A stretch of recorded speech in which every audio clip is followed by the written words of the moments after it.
Chronicles of a Play Therapist podcast is raw, unfiltered, and unapologetic, discussing mental health from a play therapy specialization, including trends, treatment approaches and techniques, theory, and the business of psychotherapy practice. Get ready to learn and play with your host, licensed clinical social worker and registered play therapist supervisor, Althea Simpson.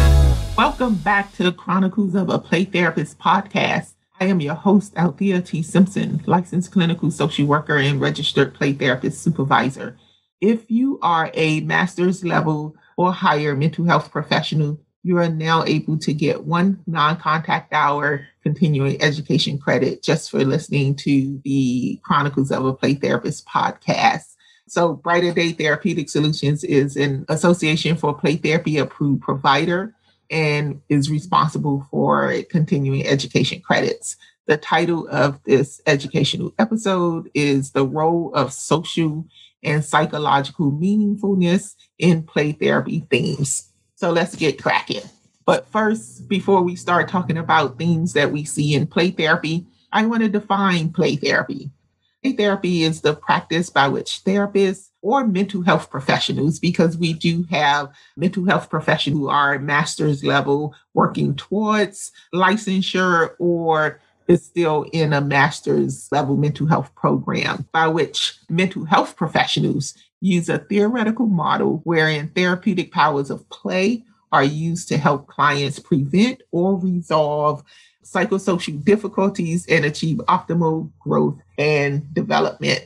So play therapy reflects the reality through metaphors in which insight into a client's inner world can be assessed. Play therapy has been around for more than 60 years. So it has addressed children's developmental stages and allows communication with children at an appropriate level, right? So it's age appropriate. Research shows that children express their experiences, conflicts, emotions, and beliefs through play. This makes play therapy very developmentally appropriate, developmentally sensitive, and effective in responding to the mental health needs of children. And with the appropriate adaptations can be used with adolescents, adults, families, and couples. I'm a registered play therapist supervisor. I believe in the benefits of play therapy. I have used play therapy across the lifespan and with different groups. Play therapy can also be used in a group setting. So it's a very effective model for addressing mental health needs of people across the lifespan. Pretend play is sometimes called pretense, make-believe, or dramatic play. Engaging children, what I found, and so has the research and engaging children in pretend play may facilitate their capacity for developing social, cognitive, and creative abilities. Creativity is so important. I think some kids, depending on their circumstances, don't opportunity to be creative. They don't get the opportunity to play. And then they turn into teenagers who lack the ability or opportunities. And even if opportunities are presented, they may not take these because play is foreign to them. And then these teenagers turn into adults. So play is an important part of our lives. Yes, it looks different as you grow older, but play, it just helps us to tap into that creativity.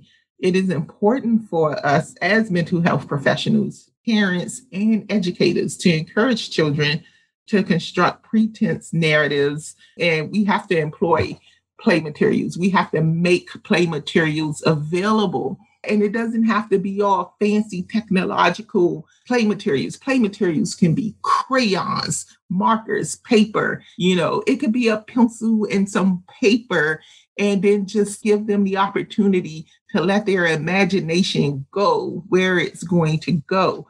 But it's important for them to have these play materials to support their symbolic play activity.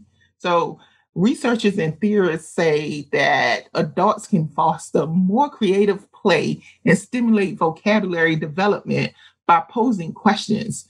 And these questions in particular would be how questions and what questions that can stimulate children to consider alternatives. So play is important. Let's just say that. So let's go into play themes. And I want to start off with a registered play therapist, D. Ray. And in her book titled Advanced Play Therapy, she described play themes are described as expressions where through child-led behaviors that these children express personal interpretations of their world. They then move toward an understanding and learning to cope with how they perceive their worlds. There's an assumption that since play is seen as a child's natural language, the themes expressed in play therapy are the meanings that children assign to that language, right? And so play therapy is seen as a child's language. That's what they know how to do. And when that is restricted, so is a child's emotional development, social development. Themes are also seen as abstractions from behaviors, but more importantly, as representing significant underlying emotional issues that clients then express spontaneously in their play. So from the standpoint of mental health professionals, particularly those practicing from a non-directive play therapy mode, themes are defined as the inferences made about a child's emotional issues. These inferences are typically based on the client's patterns of play with the materials that are presented for them, right? And their patterns and their interactions with the mental health professional working with them. And this includes both verbal and nonverbal interactions. Theme building is a dynamic process, is a great process, and it is dependent on the client's activity with their therapist in session and their therapist's actions with the specific client. So what that means is clients may have similar issues that they come to therapy for, but we cannot use cookie cutter treatment, right? Our actions will guide the change process. And so that's important. The process of theme building is also assumed to influence how the therapist gives different theoretical and practice frameworks, right? So how are you practicing? What theoretical models are you practicing from? What frameworks are you practicing from? This may in turn be changed by the therapist's perception of what clients emphasize in their play, thus influencing how the therapists formulate the themes in the future when working with a particular child or a particular client. Because like I said, play therapy can be used with the appropriate adaptations with adults and teenagers and couples and families. I do it all the time. So some researchers believe that play themes in therapy would likely be influenced by gender. They think that we should do further investigation, right? And I'm quite sure that there have been further investigation around how gender influences play. So mental health professionals using thematic content as a guide for assessment and or treatment may need to make some adjustments in their conceptualization to control for gender influences. And so this makes me think about some of the little humans we call children and the toys that they choose to play with in my playroom. Kids from playing with anything that's in my playroom, unless the parent has a problem with it. So I have a whole addictions play therapy miniature section, and some parents don't want their children playing with that. And so those are not available for those children. And I have the parents explain it. It's not my job to explain why your parent don't want you playing for something. So I return that responsibility to the parent for the child not being able to use those. But what I caution parents is that limits them being able to express what they need to express. Parents or caregivers, right? My primary population is children in foster care. So those miniatures are very relevant to my work and to their change and healing process. But also, I'm not the caregiver, I'm not the guardian, I'm not the parent. So if they say that a child cannot use those toys or those miniatures, then I return responsibility to them to explain to the child why they don't want them playing with those. And I let parents and caregivers and guardians know that if this is a part of their play and a part of their emotionality and their problems, it doesn't matter if I have a bottle of alcohol, a needle, a cigarette, a crack pipe. It doesn't matter if I have those things as toy miniature crack pipe, not a real crack pipe. I don't want nobody coming after me. These are therapeutic miniatures and toys. But if a child is a part of their emotional problems and their behavioral problems, that's what's bothering them, it doesn't matter if it's that miniature that represents that is like literally that or figuratively, because if they want to play it out, they can use a couch to play that out, right? That's the great thing about play is you use your imagination and you bring meaning as the client to those miniatures. But anyway, I don't stop kids from playing with anything in my playroom unless there's a restriction from the parents and caregivers. But I have an amazing, society says that this is for boys, this is for girls. This is not appropriate for a child at a specific gender to play with. Yeah, that goes out the door. They give meaning to these miniatures, but I have an amazing collection of dragons. And to be honest, more girls play with those than boys. And over the years, I've had to add more diverse dragons in colors and expressions. So I have dragons with brighter colors, iridescent dragons. I have just the standard dragon colors that come along. But the collection, I saw that I needed to make that collection more diverse. And that's what I did. So clients should not be limited to toy choices based on their gender identity. They should be able to play with whatever it is that they want to play with and give it the meaning that they need to give to playing in the play therapy room. So a great resource I found for learning play themes is using the Benedict play theme analysis system or the Benedict expanded themes in play therapy, which is rooted in object relations theory. And that goes back to us knowing theories that we're going to use or knowing frameworks, practice frameworks. And so this scale goes off the premise that in play, children demonstrate current adaptive and maladaptive object relations. It has the scale or the system, theme system.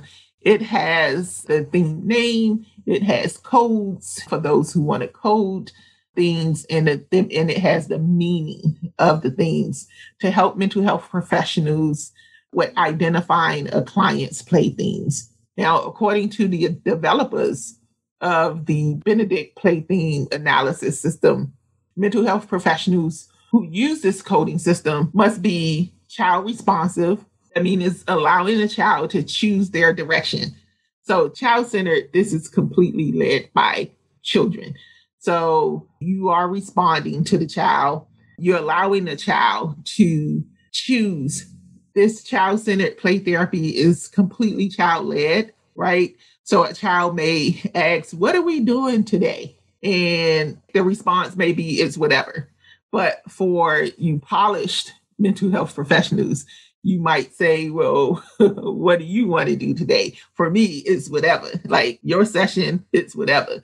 But again, for those polished mental health professionals, you might say something like, well, what would you like to do today? And in non-directive play therapy, the mental health professional may make a suggestion, but the child decides and leads their session, right? The mental health professional may say something like, hey, let's do a sand tray. And the kid may say, nah, I want to play with Legos today. I would say, like, you got it, do you? Right?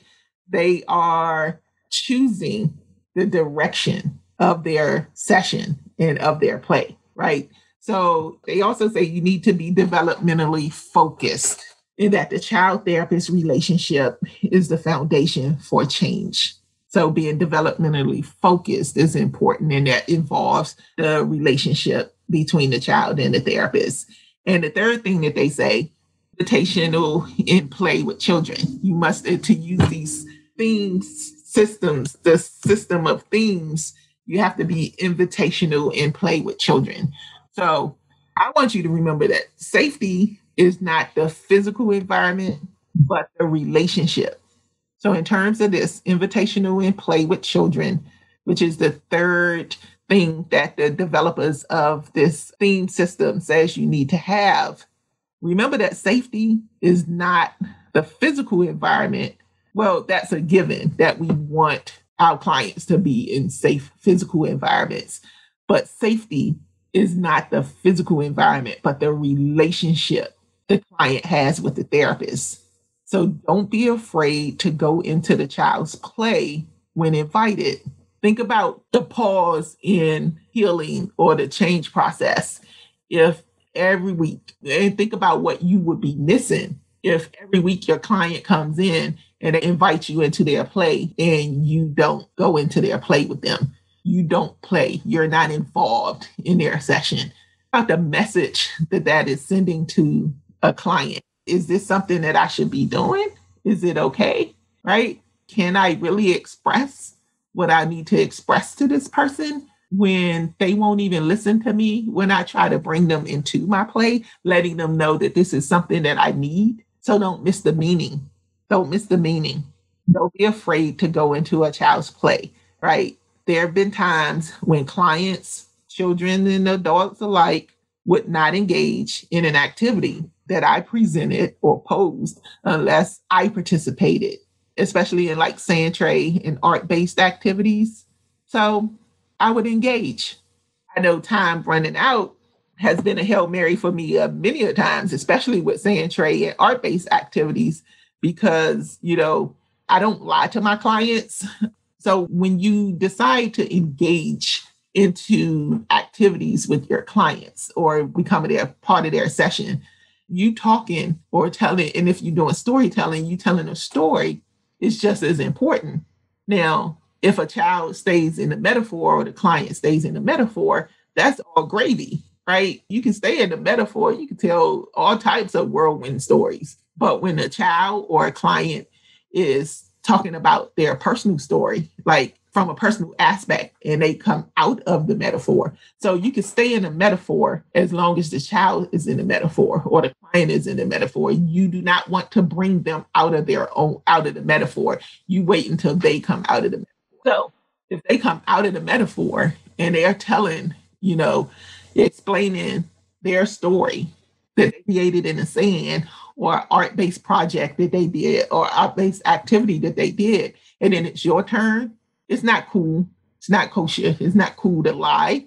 So you have to develop the ability to share honestly with a client, but not make their session your session or your therapy session. So that's what that, like a Hail Mary, like time running out, because there have been times we do these activities with clients and I'll look at it and like, wow, I didn't know I was feeling that way. Why did this come up?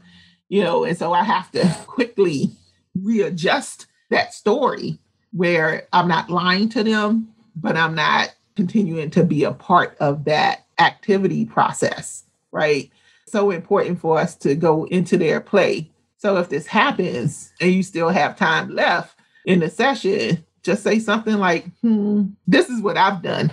I've said, I don't quite know how to explain this, which is not a lie, because I need to be able to explain it to them without me making my problems their problems, or it seeming like I'm bringing my stuff into their therapy session, right? So I'm not lying when I say I don't know quite how to explain this.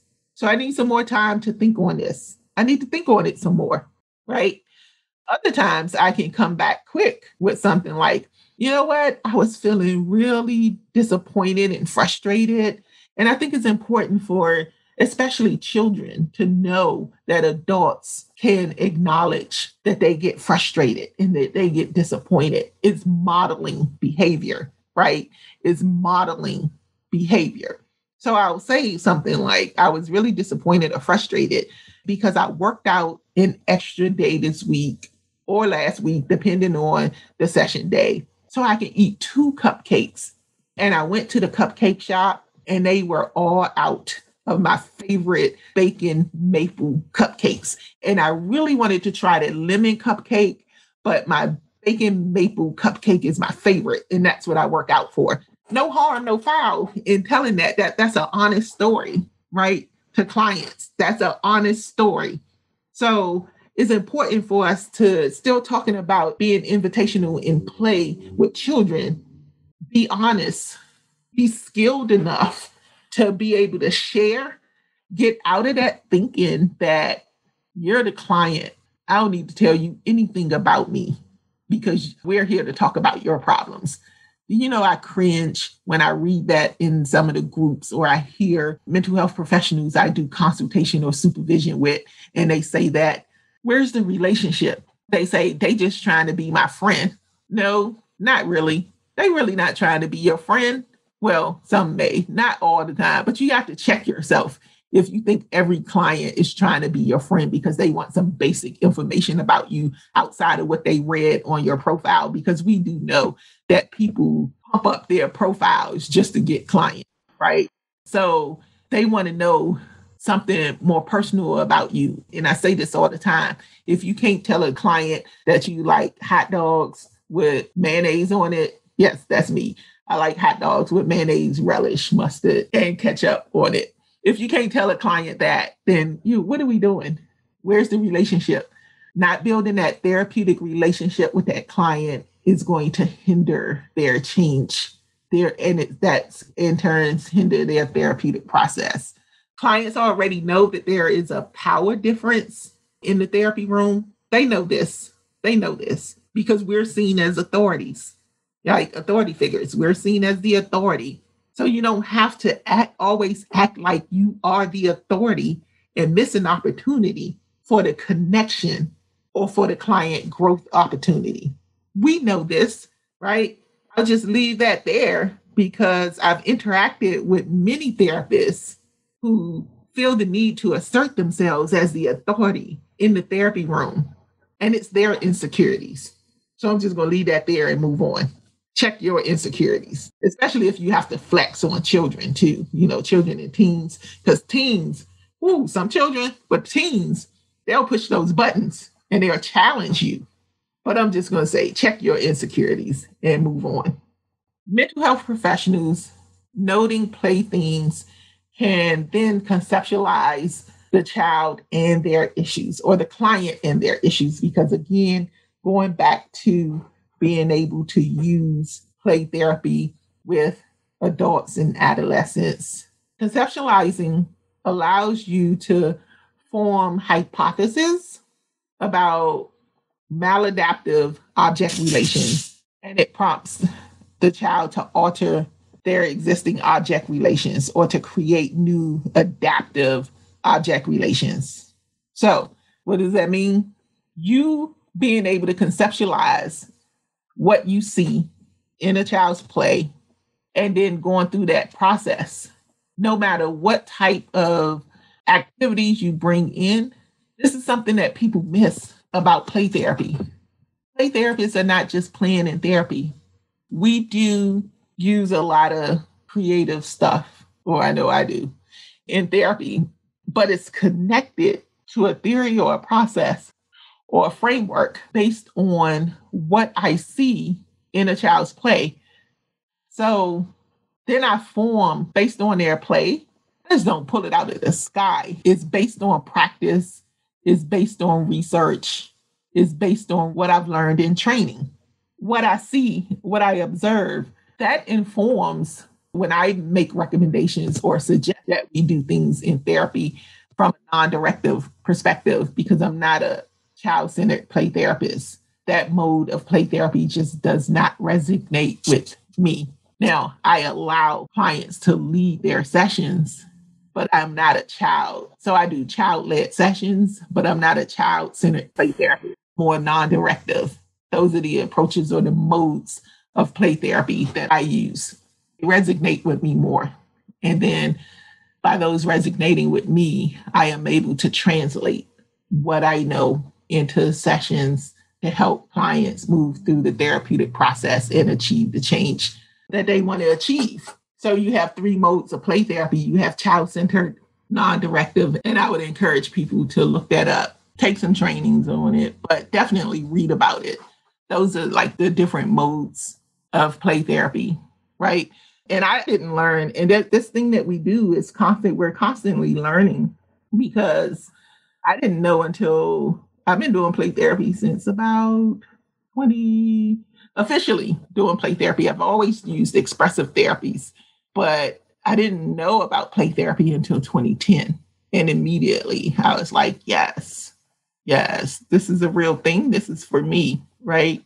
But I didn't know until recently, fast forward 10 years down the line, that I was not practicing child-centered play therapy. I may have been practicing child-centered play therapy in the beginning or trying to practice it, but it just did not resonate with me.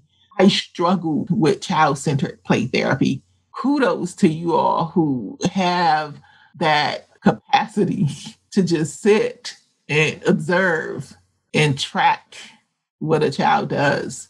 Like, kudos, because I think it's very useful and it's very effective. It just doesn't resonate with me. You have a whole community of people who just do child-centered play therapy.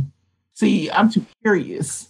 And I think that that's what my problem is with with being able to do child-centered play therapy. I'm too curious. I want to throw why questions in there. And that's why I like Adlerian play therapy too. It allows me to adapt much. And I can ask those why questions without. See, here's the thing. You have to be skilled in being able to ask why questions.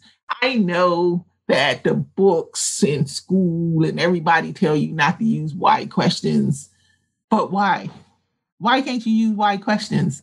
I come from a business background where we use like the 5 whys, and I know. So that crosses my business background and my therapy background, psychotherapy background cross a lot, right? I also think that that's what makes me so effective, because I use a lot of like my business knowledge and modify it for therapy, especially like assessments that we use in business, organizational assessments, like assessments for leaders and coaching and all of that stuff. I modify that stuff and use it in therapy. So you have to be skilled to ask why questions. And here's the most important thing about asking why questions. You have to make sure that you're not pathologizing the client when you're asking why questions. So I don't think it's a problem with using why questions. I think people are just not skilled enough to use why questions. And then they tell everybody else not to use why questions. But sometimes I need to know why. I just want to know why. And it's not pathologizing the client. It's not making the client feel bad about a decision or what happened or what they did. I just want to know why. So you have to be skilled at using why questions. It's not that you can't use why questions. You have to be skilled at using why questions, and being skilled at using why questions is not pathologizing the client. But child-centered play therapy is very effective, and it just didn't click with me. I had a supervisor who was child-centered and Sandtray, and I struggled. And it's okay that I struggled, right? But I almost gave up on play therapy because it wasn't resonating with me. Child-centered play therapy just wasn't resonating with me. The tracking in child-centered play therapy, well, you could track in play therapy, period. But yeah, that could become annoying. It become annoying for the client. It could become annoying for the therapist. But I just didn't know. I mean, it just wasn't resonating with me. And my supervisor would have me do my little videos, take them in so she could critique them and see what I'm doing and all of that stuff. Child, let me tell you, if I would have stayed with child-centered play therapy, I probably would not have my play therapy credentials, because the play therapist supervisor have to sign off on you knowing what you're doing. And this is why I'm going to get back to play things, but this is so important. This is why it's important to pick the right supervisor. And I know that supervision can be expensive, That's why a lot of people don't go through the process, because the training and the supervision can become very expensive. But it's so important for you to pick a supervisor, one that you gel with, that you click with, but two, practice from a framework that works for you, like, or the framework that you want to practice from. Because child-centered, I struggled. And every week I felt sometimes like a failure because I wasn't getting it. I just wasn't getting it. It wasn't clicking for me. And it wasn't helpful, and nothing to my supervisor, but it wasn't helpful that all she said was nothing about what you're doing is child-centered, not explaining it to me or anything, just saying nothing about. And I can say that I'm a pretty smart and intelligent person. And yes, I am patting myself on the back for that because of my history of being told that I would never be anything or amount to anything, or I was dumb, stupid, all that stuff. It took a long time for me to acknowledge my intelligence or even to believe my intelligence. A pretty intelligent person at things. I'm very creative, right? I'm very thoughtful. I'm very analytical about things that I do. And so taking that video in every week, it was like, please stop. I remember the video. She said, please stop. Nothing about what you're doing is child-centered. Please stop. And that was the only feedback that I received. And I was told to do it again. So week after week, I'm struggling because I'm being told that I'm not doing child-centered. Not once did my supervisor mention that there was non-directive and directive play therapy mode. So I was going to give up because I was like, wow, every week I drive like almost 40 minutes both ways to meet with the supervisor. And I feel like crap and a failure every time I leave. And so before giving up, I decided to do some more research on play therapy because I was just like, it's only been about 2 months that I had known that play therapy was like straight legit. Like play therapy is a therapeutic modality, right? I didn't know. Like I said, I always used expressive therapies, but I didn't know. When I think about it now, I think that I may have read play therapy, but never made the connection that it was like something that was actually, just can't fathom not knowing that play therapy was a straight legit psychotherapy treatment. And in all of my research to get to the expressive activities, because I used to buy all types of stuff to put it in to incorporate it into my practice, like not my private practice, but my practice as a mental health professional. Right? Because I was working at a community mental health organization for about 5 years on the children and adolescents team. And so I had to start researching because I was like, what am I going to do with these kids? Right? And these teenagers that don't want to talk. But when I found out that play therapy was like straight legit, right? A legit thing.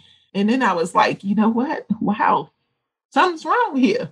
So I did more research. And then that's when I found out about non-directive and directive play therapy.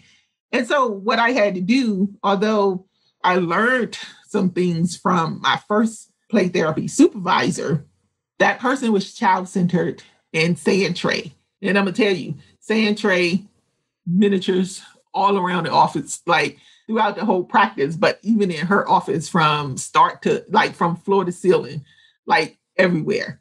So I learned about sand tray and I learned some things about play therapy, but most importantly, I learned child-centered play therapy wasn't for me. And I'm telling this story because I have a feeling that there are other people out there that feel the same way. Child-centered play therapy just does not click with them. But because there are so many prominent play therapists, play therapy gurus out there that swear by child-centered play therapy. And child-centered, like I said, I believe that child-centered play therapy works. And I'm going to tell you the difference because I see it in effect when I do non-directive play therapy. But so many people struggle with child-centered play therapy and try to make it work for them. And then it doesn't come across to their clients. And then parents questioning, what are you doing? And you can't answer them because you're trying to make something fit for you that's not for you, right? And we don't have to be the therapist to everybody. So if a child needs child-centered play therapy, refer them to a child-centered play therapist. And I can say this. I thought that I needed it. I believe in child-centered play therapy. And that's why I did the first 2 training modules or the process to become CPRT certified.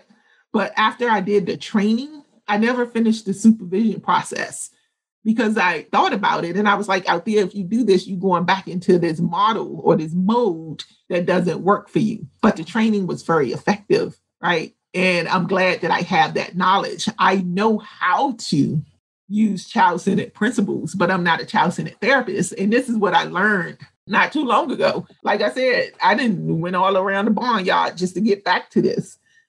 So 2010 is when I learned about play therapy and immediately started the process to become a registered play therapist. But it wasn't until 2020, 10 years later, that I learned that I was saying that I was using child-centered play therapy, and I wasn't.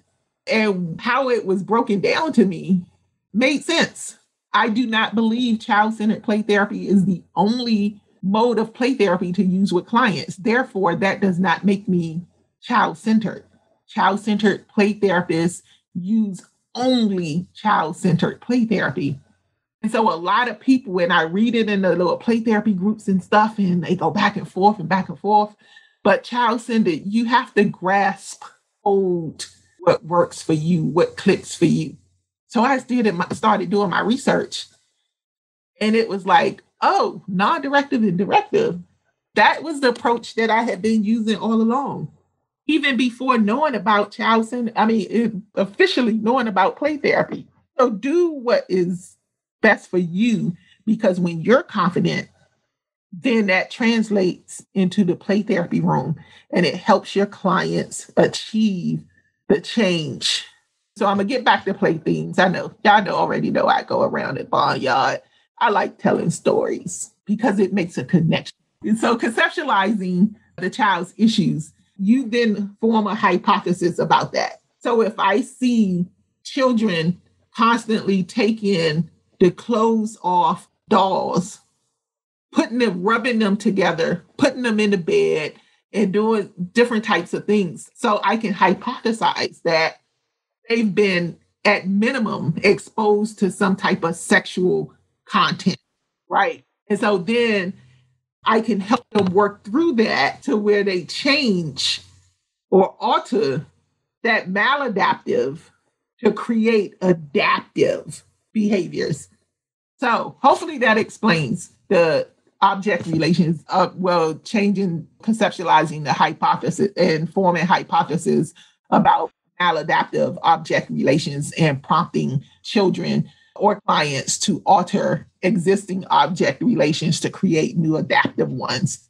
So let's get into some of the obvious and not so obvious examples of play themes that show up in the play therapy room. Fixing. Something broken or sick is repaired, including doctoring. So I got to fix this person. I got to bring them some soup. I got to patch them up, put Band-Aids on them. Fixing. This is a theme that you may see in play therapy when working with children and adults and teenagers. But I'm talking about children today. Bridge building. Building a structure, bridging places, bridging objects or characters, needing things to come together. Instability. Characters or objects placed in precarious ways or places as if they're going to fall or actually have fallen down or falling apart.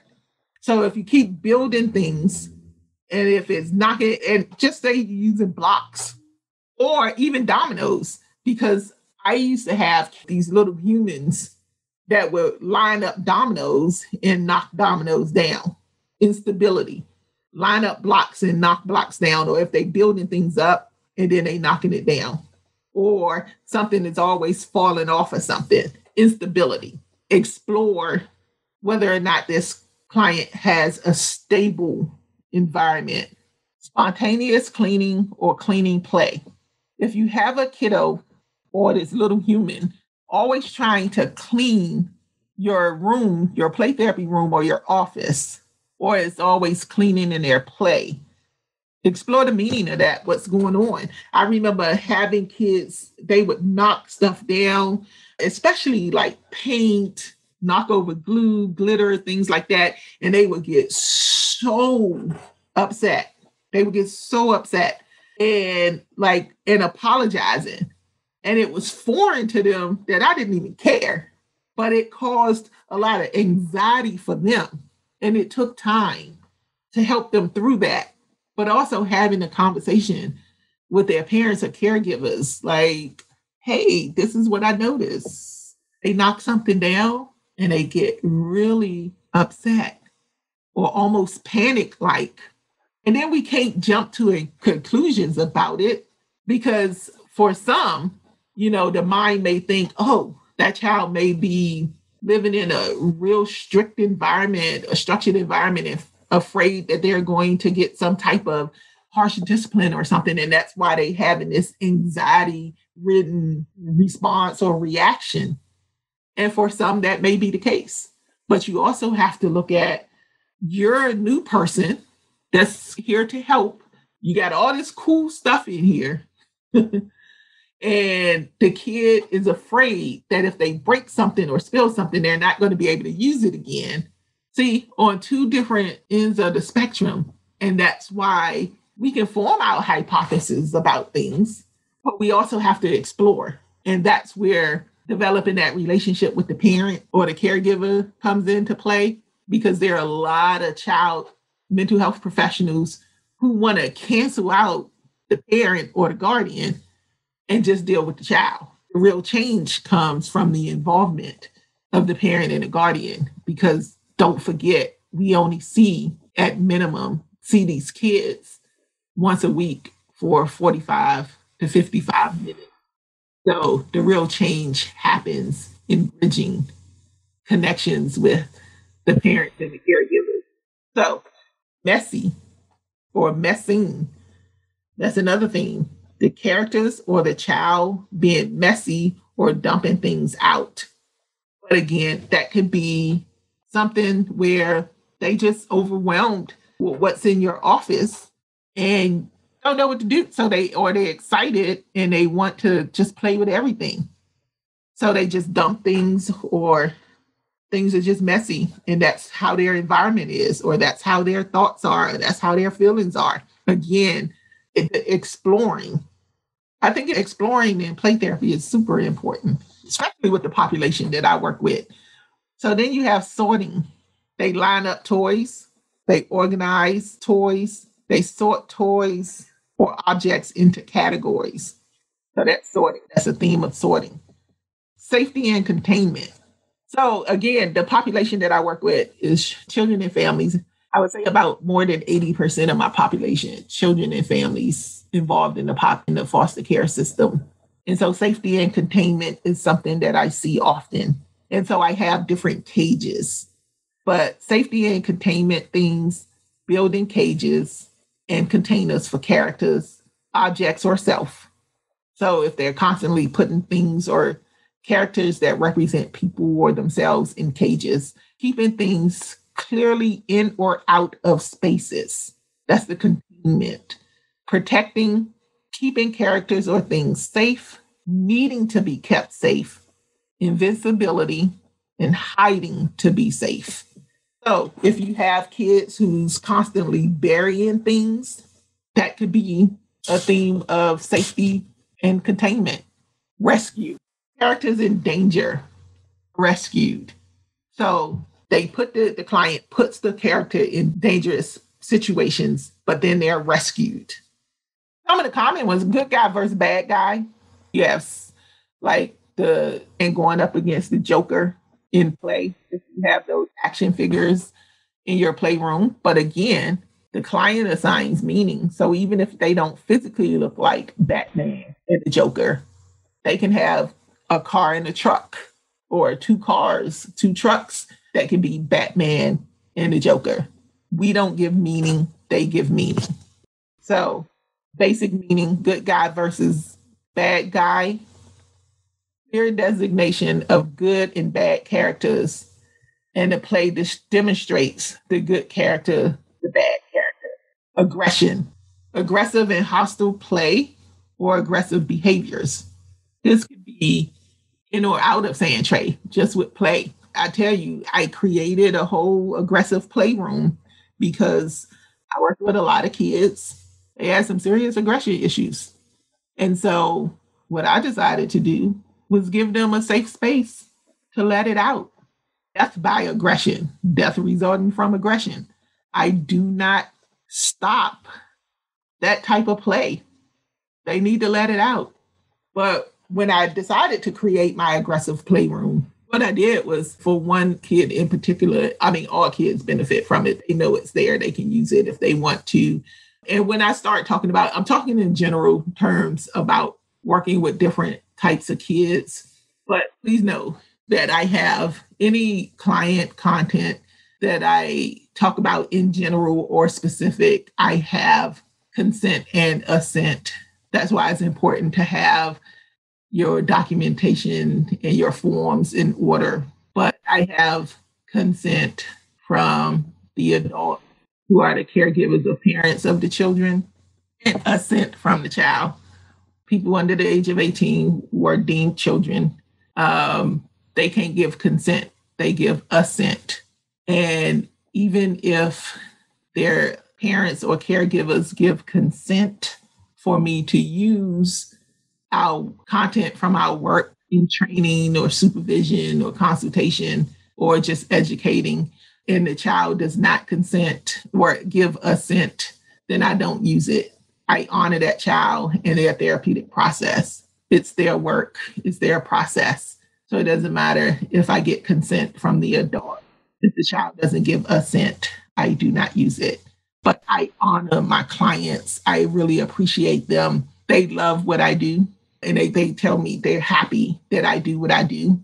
And that's how I get consent and assent. And I honor them by protecting. So some of the information I use may be transposed. And what that means is I may be using content from several clients to bring home the connection of what I'm talking about because it's still relevant. But it's like clients mesh together. So back to the aggressive play. So I was like, hey, not everybody can handle or take your aggressive behavior, but I get it. You need to let it out. So can I strike a deal with you at home and at school? And it may be really tough, but I thinking if you keep trying, you can make it happen. And if I'm wrong, it's okay. No pressure. But if you could save all of that aggression and giving the kid tools, if you can save that for when you come in here, you can let it all out. Not at school, so you don't keep getting in trouble and getting sent to the office. Not at home, so you don't keep getting your electronics taken away from you, going to bed early, getting grounded.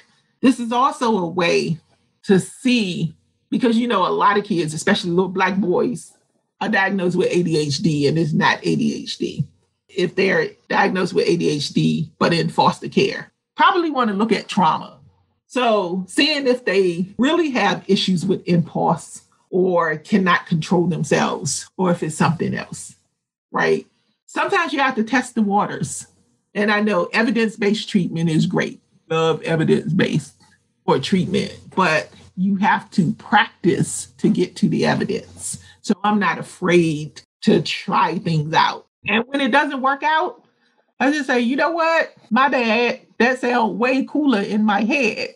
But then we look at, well, what did work for you? But for this kid, it was, let's see if you can contain that. And we came up with some strategies to help them manage in the moment so they weren't exploding. And then it was like, and when you come in here, you can just let it all out. That's why I created my aggressive playroom, because I wanted this kid to have as much space to act that aggression out. We made a list. I was like, hey, well, what would you need? Thankfully, Toys R Us, not thankfully they went out of business, but thankfully for me, when Toys R Us went out of business, I was able to get a whole bunch of stuff on sale.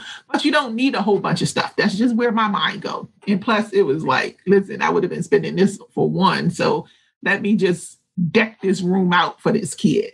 So I got a list of action figures and all types of stuff that the kid wanted to play with. And guess what? I okayed it with social services. I okayed it with the foster parents. And I created an aggressive playroom that not only did this kid benefit from, but a number of kids benefited from. And this kid came in, acted out their aggression. They acted out their aggression every week in my office, in a safe space where Miss Althea can handle it. Other people were not able, they can't deal with it, but Miss Althea can. So let's just bring it in here. And giving that child permission to act out all of that emotion is what created change for this child. And they would come and go straight to that room. Go straight to that room. And of course, we did grounding before the child left. We processed, not in the beginning. It was just about letting it out. And then we moved to processing what it was, but always grounding before they left. And then after a couple months, they would come in. I was like, go ahead on in. The door open. Need to talk to mom and dad real quick. And they were like, oh, I don't need to go in there today. Like, cool. Go ahead in the playroom. Figure out what you want to do, right? Because I have a different playroom. So aggression, sometimes kids need to let it out. You being okay enough with it. Can it come into, are you going to allow it in the playroom? Within reason, safety is always a priority, but letting it out. Emphasis on strength and power over characters. Saw a lot of that. Constancy, play related to a need for assurance, stability, and security. Nurturing, positive nurturing, food, cooking, hugging.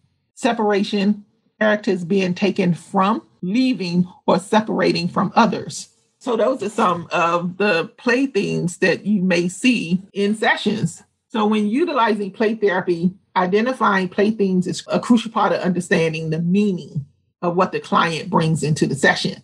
We as mental health professionals can also systematically track therapeutic change. So the literature tells us that children's play has been an issue of fascination for thousands of years. And they've written about the importance of play dating back to Plato. So, that's been a long time.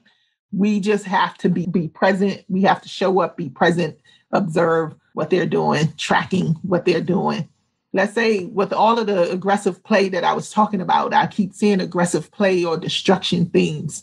In the next session, and this is why non-directive and directive play therapy sits well with me, is because in those next sessions, I can explore the meaning of what was going on. If I saw something that was alarming or concerning or this consistent or this constant theme, I would ask them, is it okay if we spend 15 or 20 minutes doing something that Miss Althea think that may be important? And then you can have, the rest of your session to do whatever.